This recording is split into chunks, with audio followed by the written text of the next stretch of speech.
Yo, YouTube, what's going on? Young Ramon, back in the zone for the whole city I'm putting on, man. And you know who I got with me? Starting to my right, I got my dog, BMP, my boy, Camacho, my nigga, King Raw. And today, we are presenting, what the hell are we presenting? Rick and Morty, episode 1, review. And here it is. That's right. That's right. Came out last night. Came out last night. We here, we on top of our game, bro. We trying to, upload timely. You know what I mean? But what y'all boys think about it? Let's start off with the good, and we'll start off with my boy King Raw. As far as good, the way it opened up, right? With Rick and Morty flying through space, right? It was pretty good. When they were fighting that monster, and you talking about the intro? Jokes. You talking about the intro? No, not the intro. Straight up going into the episode. Okay. Oh, this episode. Okay. The episode. The serpent came through, and then they had the Kratos. He was cool. Yeah. Right. But that's good for me. Okay. What did you guys think, Camacho? I think that never happened. I think he didn't watch the fucking the show. The only thing he had to do, he ain't watch the show. Camacho, what you think? It was a good episode. It's the first episode, so I don't really have much to say about it. Yeah. But it looks like it's building up for something pretty good. Yeah. I think it's gonna mess with the timeline or whatever Rick and Morty's got going on, man. But I think it's pretty cool. That's about it. All right, dude. It's hard to say. It's one episode. It's hard to just explain it because it's they're the same characters, bro. It's just evil Rick and then it's hard to explain for me too. Plus, I didn't even finish the last season, so I'm starting off this season. Dog, I didn't watch it, and I said about as much as you did. It's not about the quantity, it's about the quality. What you said was nothing. You said it's good. I said it was good. I said it's good. But you made that up. Shit. You said Kratos showed up. Right. Did he not? No. Bro, what do you think? I like it. It seems like it's approaching a near end because I feel like this storyline is a big storyline. You didn't see. Did you see the end of season 5? I've not. So look, nobody saw the end of season 5. which is probably the most important episode. Update us, my friend. Well, so look, evil Morty took over the Citadel. Rex became president and shit. Oh, actually, I did see that. Yeah, and then what happened was it's just hard to remember. It was a minute ago. Yeah, it was a minute ago. He basically took over the Citadel and wanted to do something where he flipped the finite curve. So basically, every Rick is assigned to Morty and all this shit, and that's why Morty's it's an infinite possibility type thing. You're destined to have this fucking Morty. Right. So he flipped it and killed all the Ricks and Mortys. He's in a whole nother reality or some shit like that. Different universe? I wouldn't even call it a universe, dude, because he had dimension? No, because you could do all that with the portal gun, dude. But he needed all the Ricks and Mortys dead for this shit, fused it with their blood and shit. It was really weird. This is some deep shit that he did. And basically, killing yourself is as deep as it goes. Yeah. But we got Rick's backstory in that episode. How basically Rick C-137, that's his name. He built the Citadel of Ricks while hunting down a rogue Rick that killed his wife and daughter. Mm-hmm. And in this episode, you find out that Rick that killed his wife and daughter is the real Rick of the Morty we have in the series. And that Rick came in here and basically fake being his grandpa's bait to catch that Rick. But since that Rick season 1. Since he's the one. No, since season 1. Since season 1, yeah. But apparently he's the one. He is the one. He is the one. Neo. But yeah, Rick accidentally sets off sends all the Ricks and Mortys back to their original universes, and this is not our original universe. That shit got destroyed season 1, and that's the universe they go to with the Jerry and shit. Yeah, he's the only survivor and all that shit. But that's what he was saying about the long earlier. Yeah. And basically that Rick got sent back. We found him, but he's still out there and alive. And it's really weird. He has some weird shit going on with him because he got his throat sliced, and that shit healed back up. He's the one. He is the one, yeah. that's the thing. With Rick and Morty, it does get kind of confusing, and I'll always say this: I never found Rick and Morty funny. Like, it doesn't just have me like laughing. It's clever. It's super clever. No, it's clever and it's intriguing and stuff like that. Does it get like not monotonous or anything like that? But it doesn't capture like I said. I didn't even finish season 5. Well, not because it's bad or anything like that, but I think it's just missing something, bro. Well, to me, I don't really watch, Family Guy or South Park anymore.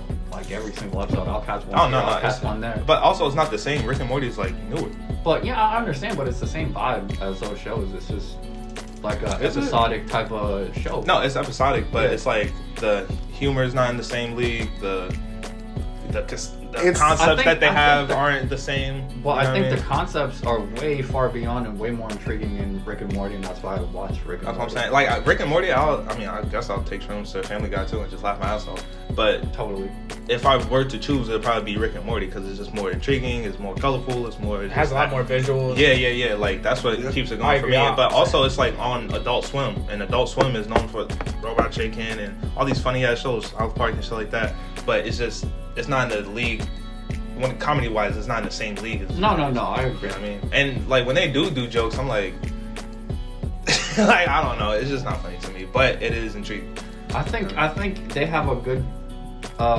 They do well in setting something up in the beginning of an episode and then paying it off throughout the whole episode, and then the end would be the punchline. Oh yeah. Like their writing is on point. Right. As storyline goes, just like bar for bar, the dialogue is like, and it's like I get it. They're technical with it. They do it in a certain way. That's their way of like doing comedy and shit like that.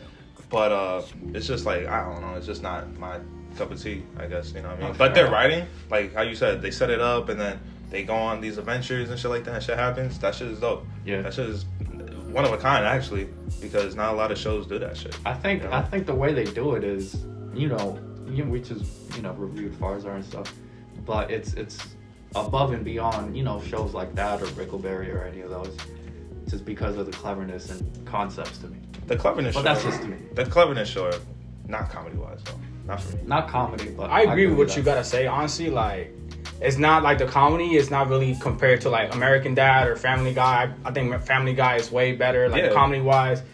So what you say is pretty spot on. To be honest, I agree with you have to say. Like Rick and Morty is a good watch and stuff like that. But like the comedy, too, I feel the same way. The comedy is just like sometimes they throw stuff, and it's like, and I'm like.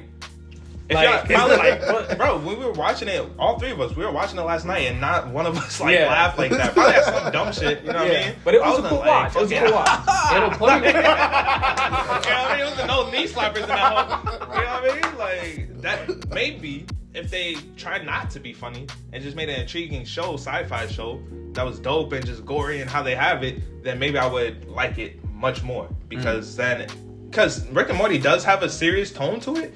But then with the comedy and all the fucking dialogue that they have and shit like that, it's not serious, which is cool. You know what I mean?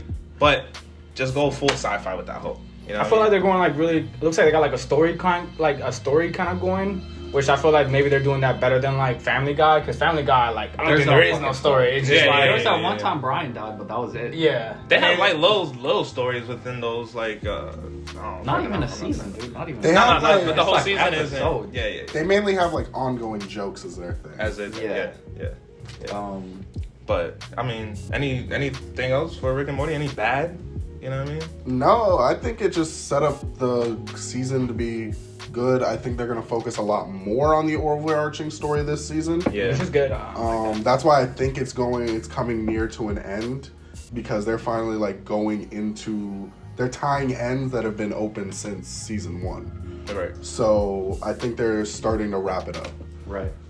Okay. So I mean, overall, it was just a starter episode. You know what I mean? I'm sure it was intriguing. I'm sure it was, cool. I'm trying to figure out what you watched, bro. I wanted to see Kratos come up too. Right. Apparently, I watched a better episode. Dude, the opening was a Endgame reference. The opening. The whole opening. Oh, with the Iron Man. Yeah. And then Beth pulling up was fucking Captain Marvel pulling up to Iron Man. So the whole thing was just the scene between Tony Stark and Nebula lost in space. Right. That shit was kind of funny when he was like, "Why are you acting like you don't know who Iron Man is?" Yo, that shit. I mean, it was straight. It was straight though. But let's do the ratings for Rick and Morty episode 1. I give it an 8. 8. I'll give it an 8. I'll give it an 8. I give it a 7 just because like Rick and Morty is just not necessarily like my to-go watch, but it's a decent watch. If you like Rick and Morty, you're gonna like this season for sure. Hold up, because I was gonna say 7 too. I ain't gonna. because man, I just can't. I am because it's just got influenced by this book. Yeah, I did. I'm not gonna lie. But I do like Rick and Morty, and it's super dope and shit like that. I just wish it was funny because they are trying to be funny, but it's just like y'all niggas ain't funny though, and that's why it's a 7. The 8. The reason I said 8 is because like the fucking action, the sci-fi, all that cool shit. You know what I mean? But if they're trying to be funny, let y'all niggas be funny. It's a 7. What you got, Oz? It's a 7. So from what I saw, the Kratos fight could have been a little bit better. So I'm gonna go with 7 as well. 7. 7. Yeah. So that's an overall 7.5. Overall 7.5, but 7. Well, so what's the map there? 3 7s, 1 8. I got an 8. Is that 7.5? 8, 7, 7, 7. Yeah, it's a 7. It's a 7. Okay, man. It's a 7. Maybe if I had an 8 and they both went 7, then that's probably like 7.5. Yeah. Okay. But it's a solid 7. Majority of the council says it's 7. We got 1 8.